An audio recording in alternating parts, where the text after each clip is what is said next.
Hey folks, Colin here from Something's Recording, and today I'm going to show you how to make a mono guitar stereo using reverb and panning. We're going to be looking at going from mono to stereo with a guitar today, but before we dive in, if you are ready to go a little bit deeper into the mixing process in its entirety and really start to hone your workflow as an audio engineer, then I have just the thing for you. It is my 7-step mixing checklist, and it's just a simple PDF that will walk you through the entire mixing process, step by step, to help you get professional and radio-ready mixes without any more of the hassle and without any more of the guesswork. It is a completely free guide, and you can download it below using the link in the video description. Now let's jump in here and take a look at this guitar. So let me, of course, play you the track here before we dive in. This is a mix I've been working through here. Almost done with it, just little tweaks to go here at the end of the track. Not going to play the vocal for you yet because like I said, I'm still working on this mix and not a release song yet. But I will play you the instrumental mix so far, and then I will solo up this acoustic guitar, and you can hear what it's sounding like by itself. So here's our finished mix so far.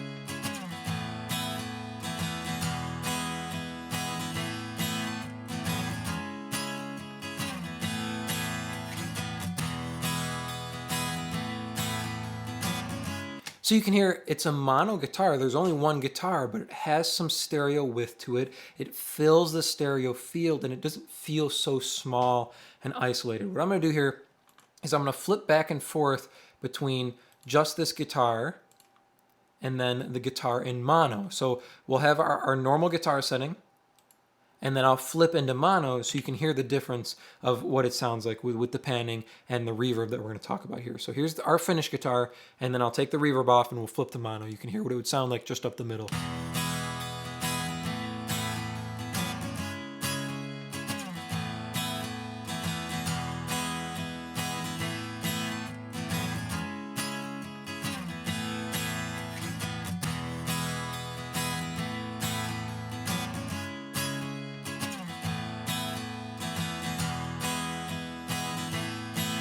So we're giving the illusion that our track is bigger, it has more space in the stereo field than it actually does with just this one acoustic guitar. So what are we doing here to give it some stereo spectrum? Because let me play you actually with just without the reverb. So just with the guitar pan, 50% to the left. So I'll start with the reverb and then I'll take it out. You can hear what it sounds like with just the panning.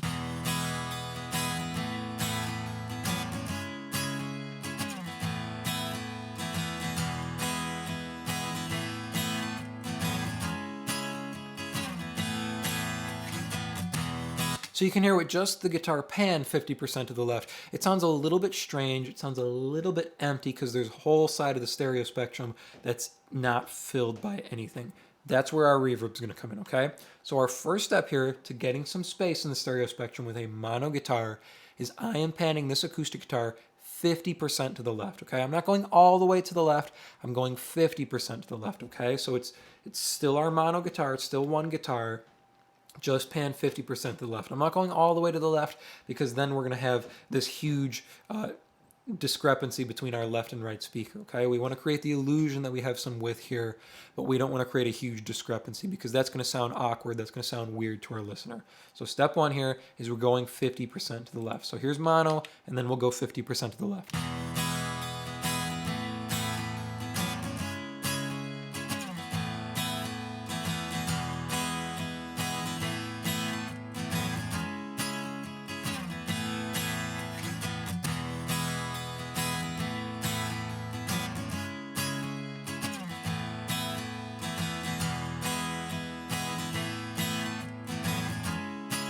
Okay, now comes in our reverb here. So I'm sending from this guitar to a reverb over here.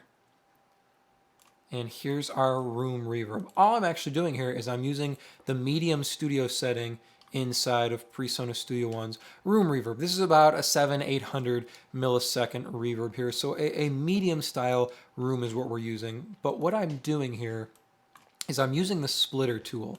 So I've engaged the splitter tool inside of Studio One. And if you don't know how to get there, if we come up to this corner here, so if we're on our plugin in the chain, if you come up and click this little routing button, we can add a splitter plugin in. And I've set the splitter to channel split. So that means one side of the splitter is the left channel and one side of the splitter is the right channel. Now I've put the same reverb on each channel here. So this is the same.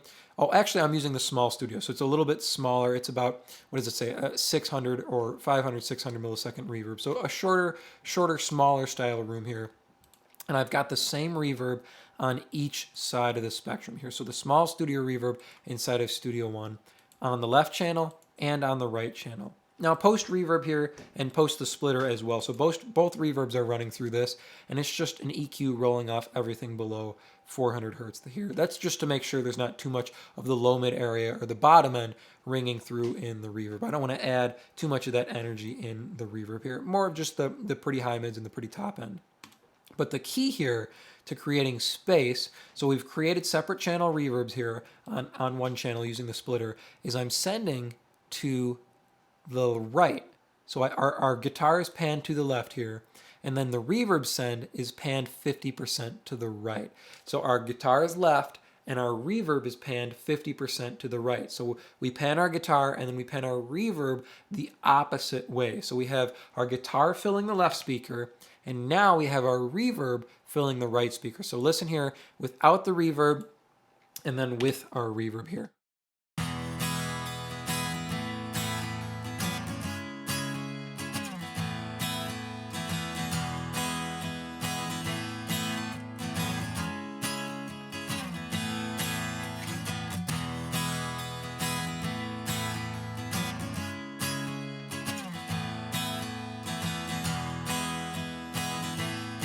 You can hear now our stereo spectrum starting to fill out because we have something complementing our panning in the opposite speaker here. Now I have it mixed in a little bit subtle here, so let me pull it up and you can hear what it sounds like as we bring the reverb up in the opposite speaker of the guitar here.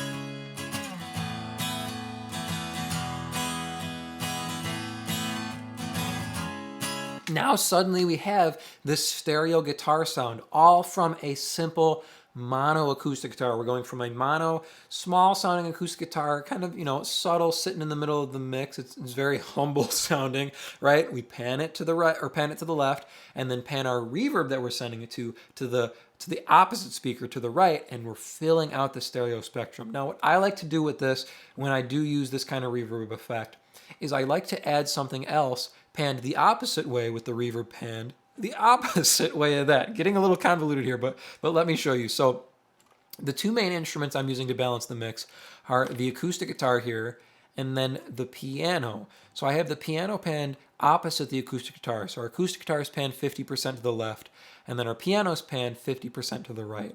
But what I've done is sent them both into this split reverb channel and then panned the reverb of each to the opposite of where the original source is panned. So our acoustic guitar is panned left, reverb is right, our piano is panned right, and the reverb is panned left. What this gives us is the illusion of more width between these two instruments. So take a listen here now, and I will turn off our reverb on each, and you can kind of hear how it gives us this boost of width. So actually I'll start without the reverb. You can hear just our piano and guitar, and then I'll kick the reverb in. Listen to how it suddenly gives our mix some extra width and some extra depth.